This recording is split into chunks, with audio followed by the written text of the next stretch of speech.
لك الحمد يا الله الصلاة والسلام عليك يا رسول الله اما بعد اعوذ باللہ من الشیطان الرجیم بسم اللہ الرحمن الرحیم۔ اللہ تبارک و تعالیٰ کی دی ہوئی توفیق سے آج 2020 کی عید الاضحیٰ کے دن 1441 ہجری کے عید قرباں کے بعد نماز ادا کرنے کے بعد قربانیاں پیش کرنے کے بعد الحمدللہ تفسیر قرآن درس قرآن کے اس بیان کو ریکارڈ کرانے کی سعادتیں حاصل کر رہا ہوں۔ اللہ تبارک و تعالیٰ اپنا پیغام ہم سب کو سننے سمجھنے اور اس کی تفسیر ان کے معانی مفاہیم کو سمجھنے کی توفیق عطا فرمائے۔ روزانہ ہم اپنے دوستوں کے پیغام دیکھتے ہیں واٹس ایپ فیس بک میں، لیکن ہمیں یہ بھی توجہ دینی چاہیے کہ ہمارے رب کا ہمارے نام کیا پیغام ہے قرآن پاک میں، ہمیں اس کو سمجھنے کے لیے بھی وقت نکالنے کی حاجت ہے۔ اسی کو سمجھانے کے لیے تفسیر قرآن کی ان بیانات کا سلسلہ میں نے شروع کیا ہے۔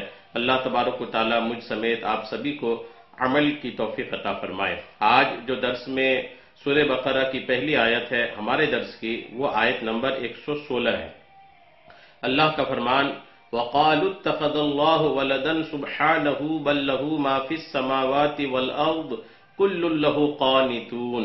ترجمہ کنز ایمان۔ اور بولے خدا نے اپنے لیے اولاد رکھی، پاکی ہے اسے، بلکہ اسی کی ملک ہے جو کچھ آسمانوں اور زمین میں ہے، سب اس کے حضور گردن ڈالے ہیں۔ اس آیت کی تفسیر میں مفسرین کرام فرماتے ہیں یہودیوں نے حضرت عزیر علیہ السلام کو اور عیسائیوں نے حضرت عیسیٰ علیہ السلام کو خدا کا بیٹا مانا، جبکہ مشرکین عرب نے فرشتوں کو خدا کی بیٹیاں قرار دیا، جیسا کہ تینوں چیزیں قرآن پاک میں مذکور ہیں۔ تینوں چیزوں کا ذکر قرآن پاک میں ہے۔ یہودیوں نے حضرت عزیر علیہ السلام کو خدا کا بیٹا مانا، عیسائیوں نے حضرت عیسیٰ علیہ السلام کو خدا کا بیٹا مانا، جبکہ مشرکین عرب نے، جو عرب کے مشرکین تھے، انہوں نے فرشتوں کو خدا کی بیٹیاں قرار دیا۔ تو یہ یہود ہو یا عیسائی ہو یا عرب کے مشرکین ہو، سبھی نے اللہ تبارک و تعالیٰ کے لیے اولاد کی بات کیا۔ اللہ تبارک و تعالیٰ قرآن کی اس آیت میں سورہ بقرہ کی اس آیت نمبر 116 میں اسی بات کی رد رب نے فرمایا ہے کہ رب تبارک و تعالیٰ اولاد سے پاک ہے۔ رب تبارک و تعالیٰ اولاد سے پاک ہے، رب نے اس کو ثابت کیا، اور اولاد ہونے کی، بیٹا بیٹی ہونے کی بات کو اللہ تبارک و تعالیٰ نے رد فرمایا۔ اور اسی آیت کے ایک حصے میں اللہ نے فرمایا کہ لہو ما فی السماوات، اسی کا ہے جو آسمانوں میں ہے، جو کچھ آسمانوں میں ہے، جو کچھ زمین میں، سب کچھ اللہ ہی کا ہے، اور کسی کی اولاد اس کی ملکیت نہیں ہو سکتی۔ یہ توجہ طلب بات ہے اور ایک معنی خیز بات ہے کہ آدمی اپنی اولاد کا مالک نہیں ہوتا۔ یہ آپ بھی اس مسئلے کی بات کو یاد رکھیے گا۔ آدمی اپنی اولاد کا مالک نہیں ہوتا، اس کی تربیت کرے گا، اس کی پالن پوشن کرے گا اور اس کی پرورش کرے گا، تربیت کرے گا، یہ سب کچھ کرے گا، لیکن باپ اپنی اولاد کے مالک نہیں ہوتے۔ یہ توجہ دینے کی والی بات ہے۔ اور جب کسی کی اولاد اس کی ملکیت نہیں ہو سکتی، اور جب آسمانوں اور زمین کی ہر چیز اللہ تعالیٰ کی ملکیت ہے، تو پھر اس کی اولاد کیسے ہو سکتی ہے؟ یا تو مالک ہوگا یا تو اولاد، پھر اگر مالک نہیں ہوگا تو پھر اولاد ہونے کا مسئلہ رہے گا۔ اور جب اللہ تبارک و تعالیٰ آسمان و زمین اور اس کے درمیان کی آسمانوں کی تمام چیزوں کے، تمام مخلوقات کا جب اللہ تبارک و تعالیٰ مالک ہے، تو پھر کوئی چونکہ اپنی اولاد کا مالک نہیں ہوتا۔ اس کے بعد بھی یہ کہنا کہ فرشتے اللہ کی بیٹیاں ہیں معاذ اللہ، عزیر علیہ السلام خدا کا بیٹا ہے معاذ اللہ، یا حضرت عیسیٰ علیہ السلام اللہ کا بیٹا ہے معاذ اللہ، یہ ایک بچکانی جاہلانہ بات ہے۔ اللہ تبارک و تعالیٰ اولاد سے پاک ہے۔ جب آسمانوں اور زمین کی ہر چیز اللہ تعالیٰ کی ملکیت ہے تو اس کی اولاد کیسے ہو سکتی ہے؟ نیز اولاد حقیقت میں ماں باپ کا جز ہوتی ہے، اور آدمی اپنے جز کا مالک نہیں ہوتا۔ یہ بھی یاد رکھیے گا، اولاد جو ہے یہ اپنے ماں باپ کا جز ہوتی ہیں، اور جو جز جو ہوتا ہے، اپنا بدن کے جو اجزاء ہوتے ہیں، آدمی ان اجزاء کے مالک نہیں ہے۔ جیسے آدمی اپنی آنکھ کا مالک نہیں ہے، آدمی اپنے پیر کا مالک نہیں ہے، آدمی اپنے ہاتھ کا مالک نہیں ہے۔ یہ توجہ رکھیے گا، آپ کے بدن کے حصوں کا آپ مالک نہیں ہیں، اس کا مالک اللہ تبارک و تعالیٰ ہے۔ یہ دھیان دینے والی بات ہے۔ آپ اپنے بدن کے کسی حصے کے مالک نہیں ہیں، جی نہیں ہیں، جی آپ اپنے حصے کے مالک نہیں ہیں، بدن اللہ نے دیا، آنکھیں اللہ نے دی، ہاتھ پیر اللہ نے دیے، جو کچھ آپ کے بدن میں ہے یہ سب کچھ اللہ تبارک و تعالیٰ کی طرف سے ہے۔ اللہ کی طرف سے آپ کو عطا کیا گیا ہے ایک ایک حصہ، آپ اس کی دیکھ ریکھ کریں، اس کے حقوق ادا کریں، اس کا استعمال رب کی فرما برداری میں کریں، نافرمانیوں سے اس کو بچا کر کے رکھیں، یہ اس کے حقوق ہیں۔ آپ بہرحال اپنے بدن کے حصوں کے مالک نہیں ہیں، اور جب جو اولاد ہوتی ہے وہ اپنے ماں باپ کے جز ہوتے ہیں، اور جز کا کوئی مالک نہیں ہوتا، لہذا ماں باپ اپنے اولاد کے مالک نہیں ہوتے، یہ یاد رکھیے گا۔ اس کے بعد درس کی دوسری آیت ہے آیت نمبر 117 سورہ بقرہ کی، اللہ کا فرمان، بدیع السماوات والارض واذا قضى امرا فانما يقول له كن فيكون، ترجمہ کنز ایمان، نیا پیدا کرنے والا آسمانوں اور زمین کا، اور جب کسی بات کا حکم فرمائے تو اس سے یہی فرماتا ہے کہ ہو جا، وہ فوراً ہو جاتی ہے۔ اس آیت کی تفسیر میں مفسرین لکھتے ہیں بدیع کا معنی ہے کسی چیز کو بغیر کسی سابقہ مثال کے نئے طور پر بنانے والا، کوئی مثال نہیں ہے یا کوئی نمونہ سامنے نہیں ہے، کوئی اس کی طرح چیز نہیں ہے کہ اس کو دیکھ کر کے بنائے، کچھ بھی وجود نہیں ہے، بنا کسی وجود کے، بنا کسی نمونے کے، بنا کسی مثل کے کسی چیز کو بنا دینا، اس کو بدیع بولتے ہیں۔ اور اللہ تبارک و تعالی الحمدللہ تمام چیزوں کو پیدا فرمانے میں الحمدللہ بدیع ہے۔ یوں ہے کہ اللہ نے انسان بنایا، اللہ نے جب آدم علیہ السلام کو بنایا تو کیا آدم علیہ السلام جیسا کوئی تھا؟ ہرگز نہیں۔ رب نے آسمان بنایا، کیا کوئی آسمان سامنے نمونے میں رکھا تھا بنانے کے لیے؟ ہرگز نہیں۔ اللہ تبارک و تعالیٰ نے زمین بنایا، فرشتوں کو بنایا، کائنات کی جتنی چیزوں کو، تمام چیزوں کو جو رب نے پیدا فرمایا، الحمدللہ وہ تمام چیزیں بدیع ہیں۔ اللہ تبارک و تعالیٰ نے نیا پیدا کیا ہے، اللہ بدیع ہیں۔ وہ تمام چیزیں اللہ تبارک و تعالیٰ نے یوں پیدا فرمایا کہ ان تمام چیزوں کی کوئی مثل پہلے سے موجود نہیں تھی، اس لیے اللہ کا ایک نام بدیع بھی ہے، اللہ کا ایک نام بدیع ہے، بدیع، چونکہ اللہ تبارک و تعالیٰ نیا پیدا کرنے والا ہے، ایسا پیدا کرنے والا ہے کہ اس کو پیدا کرنے کے لیے کسی مثل کی حاجت نہیں ہے، کسی نمونے کی حاجت نہیں ہے، الحمدللہ۔ اللہ تعالیٰ کے آسمانوں اور زمین کو پیدا کرنے سے پہلے نہ کوئی آسمان تھا اور نہ زمین، تو اللہ تعالیٰ نئے طور پر اسے عدم سے وجود میں لایا۔ ایسا نہیں کہ آسمان کا فرما بنا ہوا تھا، اس فرمے پہ آسمان بنا دیا گیا، زمین کا فرما بنا تھا، زمین بنا دیا، ایسا نہیں، کوئی فرما نہیں، کوئی مثل نہیں، کوئی نمونہ نہیں، بغیر کسی مثل و نمونہ فرما کے اللہ تبارک و تعالیٰ نے آسمان و زمین اور اس کی تمام چیزوں کو الحمدللہ پیدا فرمایا، اس لیے اللہ بدیع ہے۔ اللہ تعالیٰ تمام مخلوق کے اعتبار سے ہی بدیع ہے، کیونکہ اللہ تعالیٰ نے ہر چیز کو خود ہی وجود بخشا ہے، پہلے کسی شے کی مثال موجود نہ تھی۔ وَإِذَا قَضَى، آیت کا ایک حصہ ہے کہ جب اللہ کسی بات کا حکم فرمائے تو اسے یہی فرماتا کہ ہو جا تو فوراً ہو جاتی ہے۔ فیصلہ فرمانے سے مراد ارادہ کرنا ہے، جیسا کہ ایک اور مقام پر اللہ ارشاد فرماتا ہے، ترجمہ آیت کا ہے سورہ یاسین کی آیت نمبر 82 ہے اللہ کا فرمان، اس کا کام تو یہی ہے کہ جب کسی چیز کا ارادہ فرماتا ہے تو اس سے فرماتا ہے ہو جا تو وہ فوراً ہو جاتی ہے۔ اور اس آیت سے اصل مراد یہ ہے کہ ایسا ہونا ممکن نہیں کہ اللہ تعالیٰ کسی شے کا ارادہ فرمائے اور وہ نہ ہو، بلکہ اللہ تعالیٰ کا ارادہ قطعی طور پر نافذ ہوتا ہے، اور کسی شے کو وجود میں لانے کے لیے اللہ تعالیٰ کو انسانوں کی طرح محنت و مشقت کی کوئی ضرورت نہیں، بلکہ اللہ تعالیٰ کا اس چیز کے وجود کا ارادہ فرما لینا ہی کافی ہے۔ یاد رہے کہ اللہ تعالیٰ کسی بھی کام میں کسی کا محتاج نہیں، اور اللہ تعالیٰ کا مختلف کاموں کے لیے فرشتوں کو مقرر کرنا حکمت ہے، حاجت نہیں۔ خلاصہ یہ ہے کہ اللہ تبارک و تعالیٰ اگر کسی چیز کو پیدا کرنا چاہتا ہے تو اللہ تبارک و تعالیٰ کو کسی اسباب کی ضرورت نہیں پڑتی، کسی سبب کی ضرورت نہیں پڑتی۔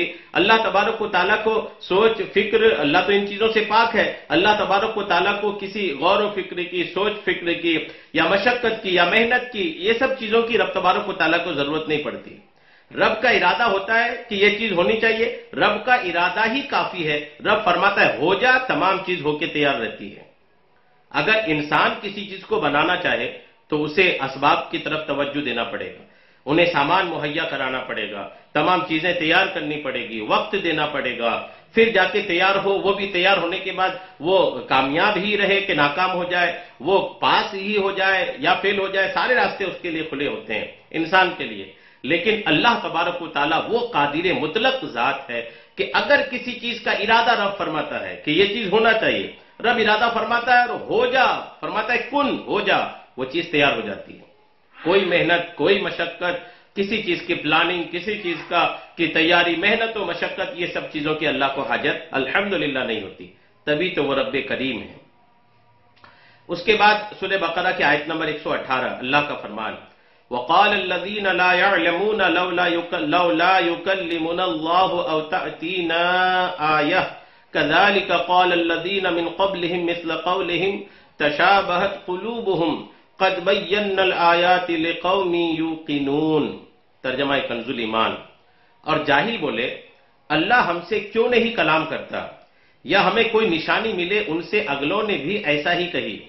ان کی سی بات، ان کے دل ایک سے ہیں، ان کے اور ان کے دل ایک سے ہیں، بے شک ہم نے نشانیاں کھول دیں یقین والوں کے لیے. ترجمہ یہ رہا. اب اس آیت کی تفسیر دیکھیے. اس آیت کی ایک تفسیر یہ ہے کہ یہودیوں نے حضور پر نور صلی اللہ تعالی علیہ وسلم سے کہا کہ اگر آپ اپنے قول کے مطابق اللہ تعالی کے رسول ہیں تو اللہ تعالی سے فرمائیے کہ وہ ہم سے کلام کرے. یہودیوں نے کہا خدا سے کہیے کہ وہ ہم سے بات کرے تاکہ ہم خود اس کا فرمان سنیں، اپنے کانوں سے خدا کا فرمان سن لیں. اس پر اللہ تعالیٰ نے ارشاد فرمایا کہ ان سے پہلے یہودیوں نے بھی حضرت موسیٰ علیہ السلام سے ایسی ہی بات کہی تھی. یعنی یہ ان کی اب کی عادت نہیں ہے، انہی کے آبا و اجداد نے، یہودیوں نے حضرت موسیٰ علیہ السلام سے بھی یہی بات کہی تھی کہ ہم خدا سے ملنا چاہتے ہیں، خدا کو دیکھنا چاہتے ہیں، خدا سے ہی اس کا فرمان ڈائریکٹ ہم سننا چاہتے ہیں. اس پر اللہ تعالیٰ نے یہ ارشاد فرمایا. اور دوسری تفسیر یہ ہے کہ مشرکین مکہ نے حضور اقدس صلی اللہ تعالی علیہ وسلم سے کہا کہ اللہ تعالیٰ جس طرح فرشتوں اور انبیاء کرام علیہم السلام سے کلام فرماتا ہے، اس طرح خود ان سے آپ صلی اللہ تعالی علیہ وسلم کی نبوت کے متعلق کیوں کلام نہیں فرماتا، تاکہ ہمیں یقین ہو جائے کہ آپ نبی ہیں اور ہم آپ پر ایمان لے آئیں، یا ہمارے پاس کوئی ایسی نشانی کیوں نہیں آ جاتی جس سے ہمیں آپ کی صداقت معلوم ہو جائے. اللہ تعالیٰ فرماتا ہے ان مشرکوں سے پہلے کفار نے بھی اپنے رسولوں سے ایسی ہی بات کہی تھی. نشانیاں آنے کے بعد بھی نشانیوں کی بات کرنا یہ جہالت ہے. نشانیاں ہی نشانیاں تھی. آقا کی پوری ذات خدا کی نشانی ہے. آقا علیہ صلاۃ و تسلیم کے حرکات و سکنات خدا کی نشانی ہے. پیارے آقا علیہ صلاۃ و تسلیم کے اخلاق، آپ کے عادات، الحمدللہ آپ سراپا اللہ تبارک و تعالیٰ کی نشانیوں میں سے ایک نشانی ہے. رب کا جو کلام رسول اللہ پر نازل ہوتا تھا وہ بھی اللہ کی نشانی ہے. اتنے ساری نشانیوں کے بعد بھی نشانی طلب کرنا یہ جہالت اور کفر میں ڈٹے رہنے جیسا ہے. یہ تفسیر جو دونوں میں نے آپ کو عرض کیا، یہ در منصور کی سورہ بقرہ میں آیت نمبر 118 کے تحت لکھی ہے. یہ ان کا کمال تکبر اور نہایت سرکشی تھی کہ انہوں نے اپنے آپ کو انبیاء کرام علیہم السلام اور ملائکہ کے برابر سمجھا. اور پھر اللہ نے اس میں یہ فرمایا کہ تشابہت قلوبہم، ان کے دل آپس میں مل گئے ہیں. یعنی ابھی کے یہودی اور پرانے یہودیوں نے موسیٰ علیہ السلام سے کہا تھا ہم خدا کو دیکھنا چاہتے ہیں، اور ابھی کے یہودی آپ سے کہہ رہے ہیں کہ ہم خدا کو دیکھنا چاہتے ہیں. تو ان کے اور ان کے دل برابر ہیں، ایک ہی جیسے ہیں. یہود و نصارہ اور مشرکین کے اقوال کا گزشتہ منکرین کے اقوال کے مطابق ہونا ان کے دلوں کی سختی اور کفر کے ایک دوسرے سے مشابہ ہونے کی علامت ہے. اس میں نبی کریم صلی اللہ تعالی علیہ وسلم کو تسلی دی گئی کہ آپ جاہلوں کی سرکشی اور معاندانہ انکار سے رنجیدہ نہ ہوں. پچھلے کفار بھی اپنے انبیاء علیہم السلام کے ساتھ ایسا ہی کرتے تھے. پچھلے انبیاء کرام کے ساتھ انہوں نے ایسا ہی کیا. یہ بتا کر کے حضور علیہ السلام کو تسلی دی جا رہی ہے کہ میرے محبوب آپ رنجیدہ نہ ہوں. جس طریقے کے برتاؤ یہ مشرکین یہود و نصارہ آپ کے ساتھ کر رہے ہیں، پچھلے انبیاء کرام کے ساتھ بھی لوگوں نے ایسا ہی کیا تھا. یہ لوگوں کے عادات و اطوار میں شامل ہے کہ وہ انبیاء کرام کی رد کرتے ہیں. میرے محبوب آپ ان کی وجہ سے رنجیدہ نہ ہوں. جیسے یہودیوں نے حضرت موسیٰ علیہ السلام سے کہا تھا کہ ہم آپ کی بات نہ مانیں گے جب تک اللہ تعالیٰ کو اعلانیہ ظاہری طور پر نہ دیکھ لیں. یاد رہے کہ کفار سے معاشرت، لباس اور وضع قطع میں بھی مشابہت کرنا منع ہے کہ ظاہر و باطن کی علامت ہوتا، ظاہر باطن کی علامت ہوتا ہے اور ظاہر کا باطن پر اثر ہوتا ہے، لہذا کفار کے طور طریقے سے بالکل دوری اختیار کی جائے تاکہ ان کا ظاہر مسلمان کے باطن کو متاثر نہ کرے۔ اس کے بعد سورہ بقرہ کی آیت نمبر 119 اللہ کا فرمان، اِنَّا أَرْسَلْنَاكَ بِالْحَقِّ بَشِيرًا وَنَذِيرًا وَلَا تُسْأَلُ عَنْ أَصْحَابِ الْجَحِيمِ۔ ترجمہ کنز ایمان، بے شک ہم نے تمہیں حق کے ساتھ بھیجا، خوشخبری دیتا اور ڈر سناتا، اور تم سے دوزخ والوں کا سوال نہ ہوگا۔ اس آیت کی تفسیر میں مفسرین لکھتے ہیں، حضور پر نور صلی اللہ تعالی علیہ وسلم جنت کی خوشخبری دینے والے اور دوزخ سے ڈرانے کی خبریں دینے والے ہیں۔ آپ صلی اللہ تعالی علیہ وسلم کے تبلیغ کے باوجود اگر کوئی جہنم کی راہ جاتا ہے تو اس کے متعلق آپ صلی اللہ تعالی علیہ وسلم سے سوال نہ ہوگا کہ وہ کیوں ایمان نہ لایا، اس لیے کہ آپ صلی اللہ تعالی علیہ وسلم نے اپنا فرض تبلیغ پورے طور پر ادا فرما دیا۔ یہ توجہ طلب بات ہے۔ پیارے آقا علیہ السلام کا کام جنت کی خوشخبری دینا، دوزخ سے ڈرانا، اور پیارے آقا علیہ السلام کو تبلیغ اسلام، تبلیغ قرآن، تبلیغ پیغام الہی، پیارے آقا علیہ السلام کا یہ کام ہے، اور آقا نے بخوبی الحمدللہ اپنا کام، اپنا منصب اور اپنے منصب کے فرائض کو ادا فرمایا۔ اب جب آقا نے مکمل طور پر اپنے فرائض انجام دے دیے تو قیامت کے دن پیارے آقا علیہ السلام سے یہ سوال نہیں ہوگا کہ فلاں جہنمی کیوں ہو گیا، فلاں ایمان قبول کیوں نہیں کیا۔ کسی کے تعلق سے یہ سوال پیارے آقا علیہ السلام سے نہیں ہوگا، چونکہ آقا علیہ السلام نے اپنا کام الحمدللہ بخوبی انجام دے کر اس دنیا سے پردہ فرمائے۔ اس کے بعد سورہ بقرہ کی آیت نمبر 120 اللہ تبارک و تعالیٰ کا فرمان، وَلَن تَرْضَىٰ عَنْكَ الْيَهُودُ وَلَا النَّصَارَىٰ حَتَّىٰ تَتَّبِعَ مِلَّتَهُمْ قُلْ إِنَّ هُدَى اللَّهِ هُوَ الْهُدَىٰ وَلَئِنِ اتَّبَعْتَ أَهْوَاءَهُمْ بَعْدَ الَّذِي جَاءَكَ مِنَ الْعِلْمِ مَا لَكَ مِنَ اللَّهِ مِن وَلِيٍّ وَلَا نَصِيرٍ۔ ترجمہ کنز ایمان، اور ہرگز تم سے یہود و نصارہ راضی نہ ہوں گے جب تک تم ان کے دین کی پیروی نہ کرو۔ تم فرما دو اللہ ہی کی ہدایت ہے، اور اے سننے والے کسے باشد، اگر تو ان کی خواہشوں کا پیرو ہوا بعد اس کے کہ تجھے علم آ چکا تو اللہ سے تیرا کوئی بچانے والا نہ ہوگا اور نہ مددگار۔ اس آیت کی تفسیر میں علماء لکھتے ہیں، فرمایا جا رہا ہے کہ اے حبیب صلی اللہ تعالی علیہ وسلم، یہودی اور عیسائی ہرگز آپ سے راضی نہ ہوں گے جب تک آپ ان کے دین کی پیروی نہ کر لیں۔ یعنی یہود و نصارہ جو آپ سے رنجیدہ رہتے ہیں، یہ آپ سے تب راضی ہوں گے جب آپ ان کے دین کی پیروی کر لیں گے، اور یقیناً یہ بات ناممکن ہے۔ آپ خود ایک اسلام لے کر کے آئے، آپ بھلا کسی اور کے دین کو کیوں قبول کریں گے؟ کہ آپ ان کے دین کی پیروی کریں یہ ناممکن ہے، کیونکہ وہ باطل ہیں۔ ان کے مقابلے میں آپ جواب دیں کہ اللہ تعالیٰ کی ہدایت ہی حقیقی ہدایت ہے جو اس نے مجھے عطا فرما رکھی ہے۔ اس آیت سے یہ بھی سمجھ میں آتا ہے کہ کفار بحیثیت مجموعی مسلمانوں سے کبھی راضی نہیں ہو سکتے، اگرچہ ظاہری طور پر کبھی حالات مختلف ہو جائیں۔ افسوس کہ ہزاروں تجربات کے بعد بھی مسلمان سبق نہیں سیکھتے۔ یہ خطاب اس آیت میں ایک حصہ یہ بھی ہے، وَلَئِنِ اتَّبَعْتَ، اس تعلق سے مفسرین فرماتے ہیں یہ خطاب امت محمدیہ کو ہے کہ جب تم نے جان لیا کہ سید الانبیاء صلی اللہ تعالی علیہ وسلم تمہارے پاس حق و ہدایت لائے تو تم ہرگز کفار کی خواہشوں کی پیروی نہ کرنا، اگر ایسا کیا تو تمہیں کوئی عذاب الہی سے بچانے والا نہیں۔ یہ تفسیر خازن سورہ بقرہ آیت نمبر 112 کے تحت الحمدللہ یہ موجود ہے، آیت نمبر 120 کے تحت یہ باتیں موجود ہیں۔ اس کے بعد سورہ بقرہ کی آیت نمبر 121 اللہ کا فرمان، الذین آتیناہم الکتاب یتلونہ حق تلاوتہ اولئک یؤمنون بہ ومن یکفر بہ فاولئک هم الخاسرون۔ ترجمہ کنز ایمان، جنہیں ہم نے کتاب دی ہے وہ جیسی چاہے اس کی تلاوت کرتے ہیں، وہی اس پر ایمان رکھتے ہیں، اور جو اس کے منکر ہوں تو وہی ضیاءکار ہیں۔ اس آیت کی تفسیر میں مفسرین لکھتے ہیں، حضرت عبداللہ ابن عباس رضی اللہ تعالی عنہما نے فرمایا یہ آیت ان لوگوں کے متعلق نازل ہوئی جو حضرت جعفر بن ابی طالب رضی اللہ تعالی عنہ کے ساتھ بارگاہ رسالت میں حاضر ہوئے تھے۔ ان کی تعداد 40 تھی، 32 اہل حبشہ اور 8 شامی راہب تھے۔ ان میں بحیرہ راہب بھی تھے جنہوں نے بچپن میں سفر شام میں نبی کریم صلی اللہ تعالی علیہ وسلم کو پہچان لیا تھا۔ یہ تفسیر خازن سورہ بقرہ آیت نمبر 121 کے تحت لکھی ہے۔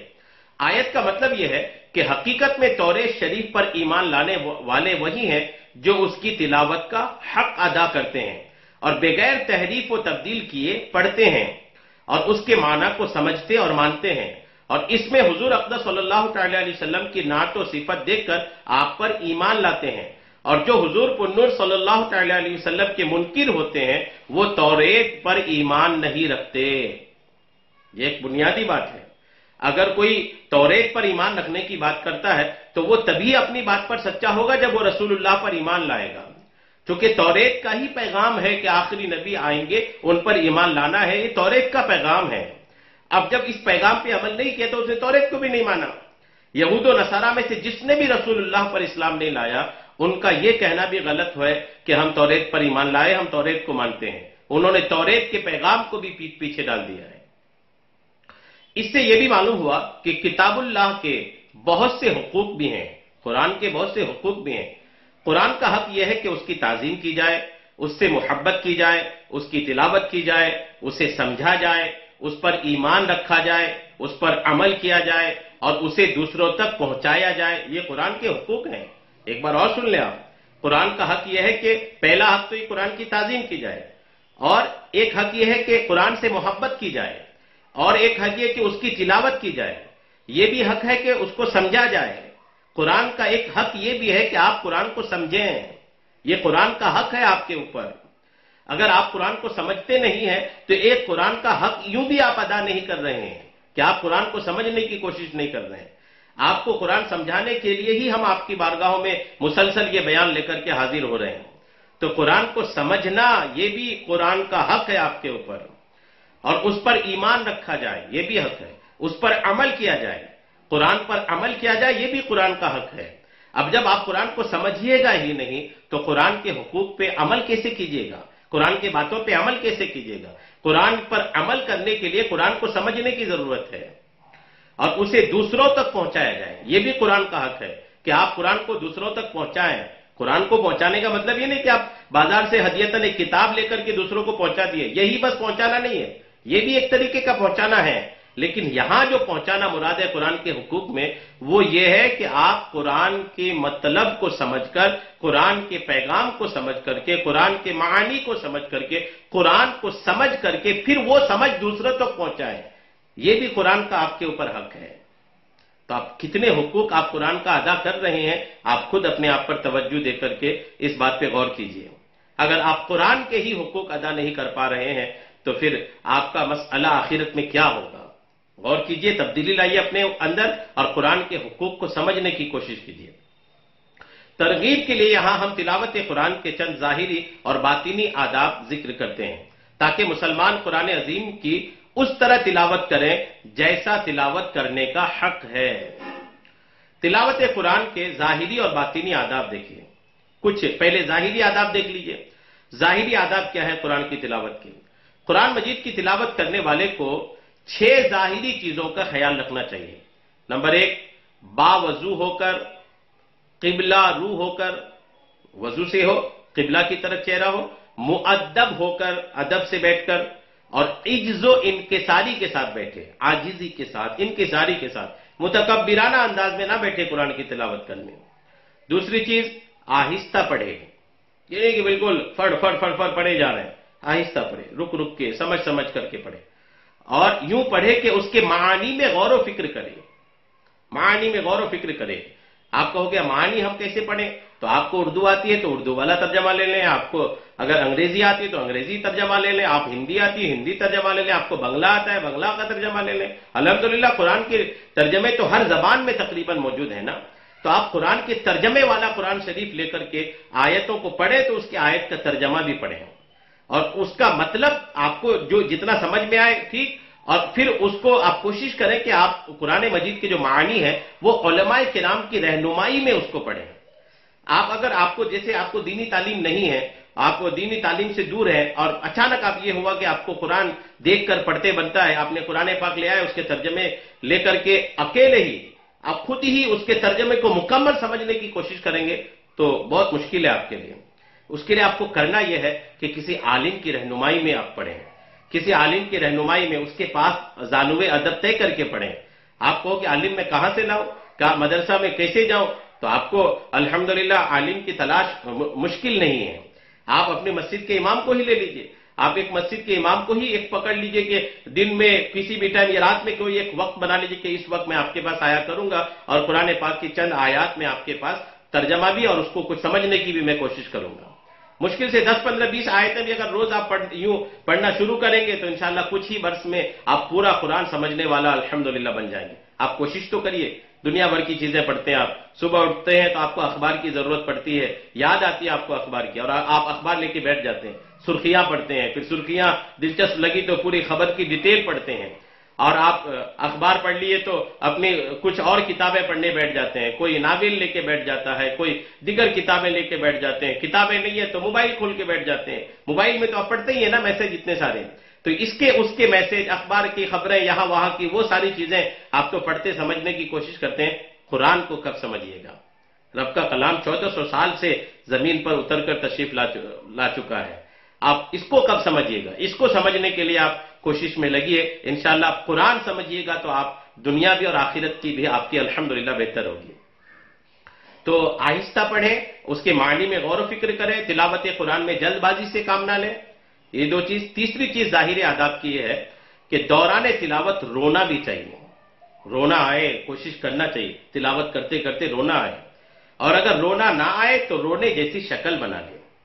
اب رونے جیسی شکل بنانا یہ تو الحمدللہ آسان ہے، کم سے کم رونے جیسی شکل بنائے. کچھ دن شکل بنائیں گے، اللہ نے چاہا تو رونا بھی نصیب ہو جائے گا. اور تلاوت قرآن میں جس کو رونا نصیب ہو جائے الحمدللہ الحمدللہ، اللہ ان آنکھوں کا صدقہ نصیب فرمائے جو آنکھیں تلاوت قرآن میں روتی ہیں.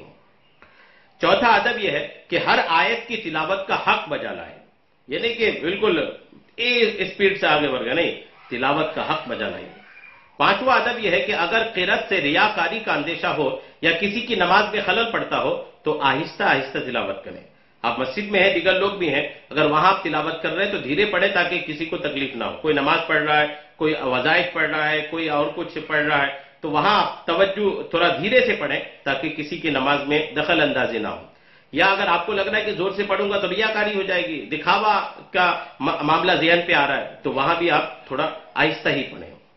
چھٹا ادب یہ ہے کہ جہاں تک ممکن ہو قرآن پاک کو خوش الہانی کے ساتھ پڑھیں، اچھے انداز میں سجا کر کے، یعنی گانے کے انداز میں نہیں بلکہ ایک سریلی انداز میں، ایک طرز دے کر کے، ایک دلچسپ طرز دے کر کے قرآن پاک کو پڑھنے کی کوشش کرنی چاہیے. یہ اس کے ظاہری آداب ہیں. اور قرآن پاک کی تلاوت کے باطینی آداب بھی ہیں. جیسے باطینی بھی 6 آداب آپ سن لیں. پہلا، قرآن مجید کی عظمت دل میں بٹھائیے. قرآن کی تلاوت کریں تو اس کی عظمت آپ کے دل میں ہونی چاہیے. دوسرا، قرآن مجید پڑھنے سے پہلے اللہ تعالیٰ کی عظمت دل میں بٹھائیے اور خیال کریں کہ یہ کس عظیم ذات کا کلام ہے اور میں کس بھاری کام کے لیے بیٹھا ہوں. قرآن کی تلاوت کرتے وقت یہ دھیان لائے کہ یہ میرے خدا کا کلام ہے، عظمت و شان والی اس ذات کا مقدس کلام ہے، یہ بھی دل میں رکھے. تیسرا ادب یہ ہے کہ قرآن کریم کے تلاوت کرتے وقت دل کو حاضر رکھے، ادھر ادھر خیال نہ کرے، برے خیالات سے دل کو آلودہ نہ کرے، اور جو بے خیالی میں پڑھ چکا اسے اثر نو توجہ سے پڑھے. توجہ رہے پورے، جب آپ قرآن کو پڑھ رہے تو آیت پر آپ کی توجہ رہے، یعنی کہ توجہ کہیں اور ہے، دھیان کہیں اور ہے، باتیں کچھ اور ذہن پہ چل رہی ہے، زبان سے بس قرآن پڑھ رہے. ایسی تلاوت اتنی اثر انداز نہیں ہوتی، ایسی تلاوت کا فیض اتنا نہیں ملتا جتنی ملنی چاہیے. آپ قرآن پاک کی تلاوت کا مکمل فیض اگر لینا چاہتے ہیں نا تو قرآن پاک کی تلاوت کرتے وقت اپنی پوری توجہ قرآن کی آیتوں پر رکھیں. ہر حکم کے معنی میں غور و فکر کریں. قرآن پاک کے ہر حکم کے معنی میں غور و فکر کریں. اگر سمجھ میں نہ آئے تو اسے بار بار پڑھیں، اور اگر کسی آیت کے پڑھنے سے لذت محسوس ہو تو اسے پھر پڑھیں. کوئی آیت پڑھنے میں آپ کو مزہ آ گیا ہو تو آپ اس کو ایک ہی بار وہ مزہ لے کے آگے مت بڑھیے گا، اس کو بار بار پڑھیے تاکہ وہ لذت آپ کی بڑھتی جائے بڑھتی جائے بڑھتی جائے، پھر یوں بڑھے کہ وہ اس کے کنیکشن ایسا پھیل جائے کہ اس میں بھی مزہ آئے، اس کے بعد والی آیتوں میں بھی مزہ آئے۔ الحمدللہ اگر لذت محسوس ہو تو اسے پھر پڑھے کہ یہ دوبارہ پڑھنا زیادہ تلاوت کرنے سے بہتر ہے۔ بہت ساری تلاوت کی اور بنا لطف کی کیے، اور تھوڑی تلاوت کی لیکن اس میں لطف آیا، تو تھوڑی تلاوت جو لطف والی ہے وہ بہتر ہے، وہ زیادہ تلاوت سے جو بغیر لطف والی ہے۔ اس لیے جس آیت میں آپ کو مزہ آئے اس کو دوبارہ پڑھیں۔ جس طرح آیات کا مضمون تبدیل ہوتا رہے اسی طرح مضمون کے مطابق دل کی کیفیت بھی بدلتی رہے، اور قرآن کے رنگ میں رنگ جائیے، قرآن کے رنگ میں رنگ جائیے۔ قرآن میں جنت کی بشارت والی آیت ہو تو چہرہ کھل جائے، جہنم کی بات آئے تو چہرے میں غم کے آثار ہو جائے، رسول اللہ کا ذکر آئے تو عاشق ہونے کی وجہ سے چہرہ کھل جائے کہ رسول اللہ کا ذکر ہے، رب کا ذکر آئے تو خوف بھی ہو، رجا بھی ہو۔ یعنی قرآن کی آیتوں کے جو مفہوم ہے ان مفہوم کا مظاہرہ یا ان مفہوم کا اظہار آدمی کے چہرے اور اس کے انداز سے ہونی چاہیے۔ ایسی تلاوت جس کو نصیب ہو گئی نا، الحمدللہ ان کو قرآن کی برکتیں خوب حاصل ہوں گی۔ قرآن مجید کی تلاوت اس طرح کرے کہ گویا یہ قرآن اللہ تعالیٰ کی بارگاہ سے سن رہا ہے، اور خیال کرے کہ ابھی اس ذات کی جانب سے سن رہا ہوں۔ جب قرآن کی تلاوت کریں تو یوں سوچے کہ خدا کا کلام ہے، خدا کلام فرما رہا ہے، میں سن رہا ہوں، الحمدللہ، یعنی اللہ تعالیٰ کی بارگاہ سے سن رہا ہے، یوں توجہ رکھے اور خیال کرے کہ ابھی اس ذات کی جانب سے ہی میں سن رہا ہوں، الحمدللہ۔ جب یہ باتیں آپ کے ذہن پہ ہوں گی، یہ ظاہری اور باطنی آداب ہوں گے، تو انشاءاللہ قرآن پاک کی تلاوت کا مزہ ہی الگ ہوگا۔ اللہ تبارک تعالی ہم سب کو قرآن پاک کی تلاوت ظاہری باطنی آداب کو ملحوظ رکھ کر کے کرنے کی توفیق عطا فرمائے، آمین بجاہ النبی الامین صلی اللہ تعالی علیہ وسلم۔